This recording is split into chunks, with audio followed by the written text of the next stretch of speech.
Doctor, நான் சின்ன வயசுல இருந்தே அடிக்கடி பால் பொருட்கள் எடுத்துட்டு தான் இருக்கேன். எந்த ஒரு பாதிப்பையும் ஏற்படுத்தாது.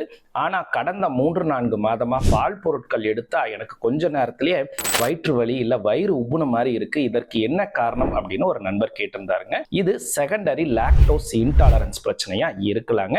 அப்படின்னா என்ன அப்படின்னாங்க, பால் பொருட்கள்ல லாக்டோஸ் அப்படின்ற இனிப்பு இருக்குங்க.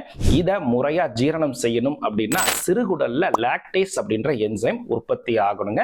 ஆனா ஒரு சிலருக்கு சிறுகுடல்ல ஏதாச்சும் பாதிப்புகள் ஏற்படுது. அடிக்கடி ஹோட்டல்ல சாப்பிடுறாங்க. இதனால அடிக்கடி வயிற்றுப்போக்கு ஏற்படுது. ஐபிஎஸ் இல்ல ஐபிடி பிரச்சனை இருக்கு.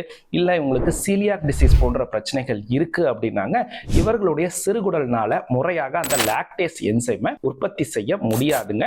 இந்த லாக்டோஸ் அப்படின்ற இனிப்பு குடல்லையே தங்குவதால அங்க இருக்கக்கூடிய பாக்டீரியாக்கள் இதை அதிகமா நொதித்தல் செய்து அந்த கேஸை உருவாக்குதுங்க. அது மட்டும் இல்லாம இந்த இனிப்பு குடல்ல அதிகமா தங்குவதால இவங்களுக்கு வயிற்றுப்போக்கு மற்றும் வயிற்று வலியும் ஏற்படுதுங்க. இதை எப்படி சரி செய்வது அப்படின்னாங்க, அந்த சிறுகுடல்ல இருக்கக்கூடிய பிரச்சனையை சரி செய்தாலே இது ஆட்டோமேட்டிக்கா சரியாயிடுங்க. ஆனா தற்காலிகமா பால் பொருட்களை அவாய்ட் பண்றது ரொம்பவே நல்லது.